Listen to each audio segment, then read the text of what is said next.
Welcome to CrashMagic. I recently released a video for a card trick called Shown the Red Card, and a few people asked if I could do a tutorial, so that is exactly what this video is. I'll put the link to the original card trick performance video in the description, so if you've not seen it already and want to give this tutorial a bit more context, you can take a look. In terms of the effect then, and what a spectator will see, there are 8 cards, ace through to 8, laid out on the table, and the spectator will seemingly be able to select any of these cards. Once they've selected their card, a prediction is shown, which is a bit unexpected. So here then is the tutorial for Shown the Red Card.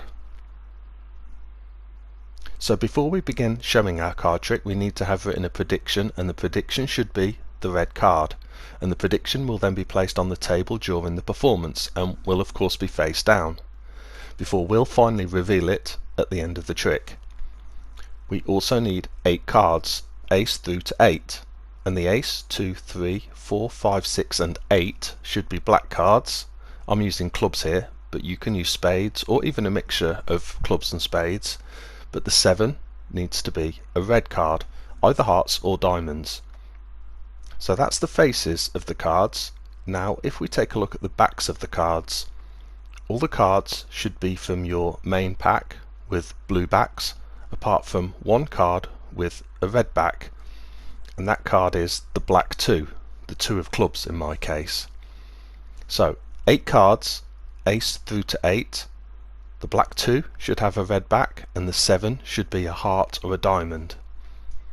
To set the cards up in order ready to start, we just need to place the cards in a pile face up, starting with the 8, so 8, then the red 7, 6, 5, 4, 3, 2 with a red back and the ace on top.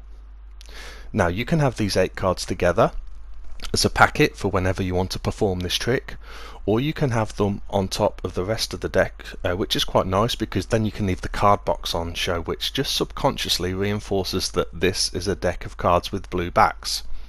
Okay, we're ready to start the trick, so we can turn our prediction face down.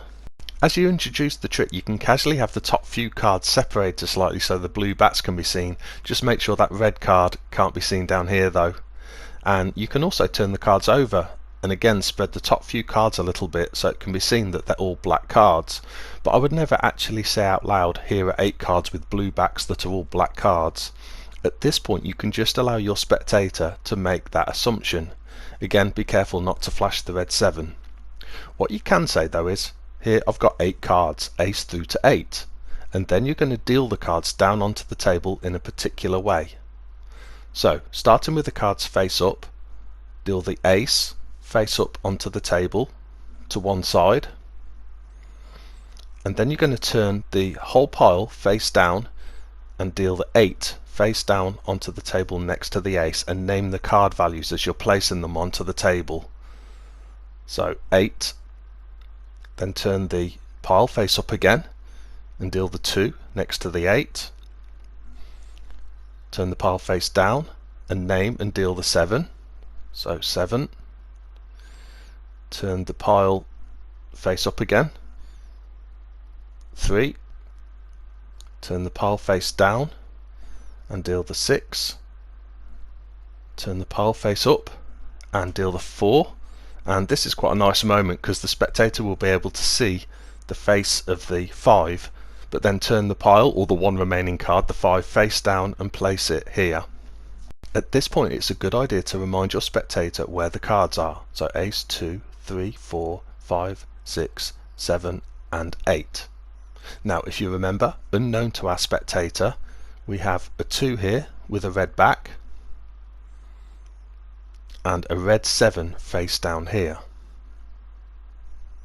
It's at this point where you're going to have our spectator select a card in what should seem like a free choice, but in fact we need them to choose one of these 2 cards. So we're going to use a force to do that. We're going to ask the spectator to pick a number 1 to 8, and whichever number they pick will then use that number to force one of the 2 cards. Now I think this force is pretty good, but in my opinion the force when they pick either the number 1 or 8 are the weakest, and because of that I will always ask an audience member to pick a number between 1 and 8. Using the word between subconsciously means they're much less likely to choose either the number 1 or 8. It's really important not to say pick a card between 1 and 8 or pick a position between 1 and 8, but just pick a number between 1 and 8. So whatever number they pick, we are then going to use that number to force the selection of either the 2 with the red back or the red 7. And this is how we do that. Let's say they pick the number 1. And remember, these are the 2 cards that we're trying to force. You say, okay, you've picked 1. Let's spell 1. O-N-E brings us to this card here. As I mentioned before, this along with if they pick an 8, I think are the weakest 2 forces. Now, if they pick 2, you say, you sure? You pick the 2? Okay. And you can immediately push out the 2, which is very clean. Now, if they pick the number 3, you can say, number 3? Okay, let's count 3. 1, 2, 3, which is this card here. If instead they pick 4, it's again an easy force. You want 4? Let's count 4. 1, 2, 3, 4, and you can push forward the other force card.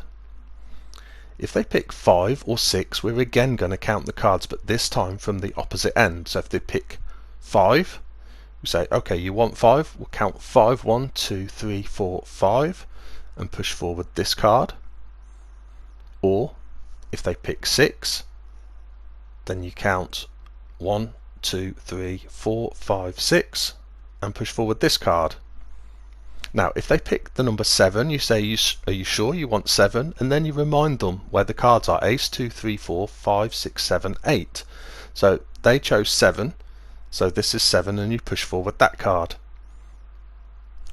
Now, finally, if they pick 8, and this works the same as if they pick 1. So if they pick 8, you spell out the word 8, but from this end, so E-I-G-H-T, and you push forward this card. So at this point, whatever number they have chosen, you will have been able to have forced the selection of one of these 2 cards onto the spectator. Now I'll show you how to finish the trick depending on which of the 2 cards has been chosen. Let's start with if the spectator has selected the black 2, which, if you remember, has the red back. So in that case, we want to collect up the rest of the cards.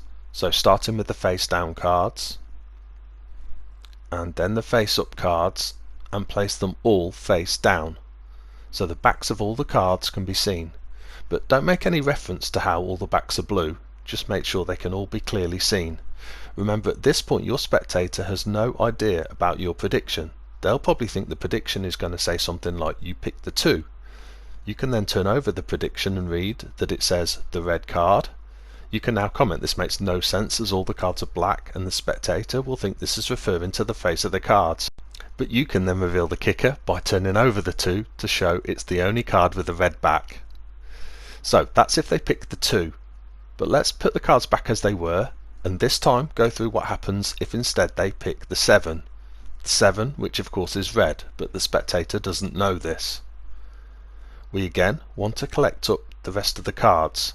But this time we want to create a pile of face-up cards, so starting with the face-up cards and then turn over the face-down cards and place them face-up too. Again, don't make any reference to how all the face-up cards are black cards, but then turn over the prediction and read that it says the red card, before revealing that by choosing the 7, the spectator chose the only red card. So that is the end of the tutorial for showing the red card, and I really hope you enjoyed that one. If you did like it, please give the video a like and maybe subscribe to the channel if you haven't already done so. If you've got any comments, leave them down below, and see you soon.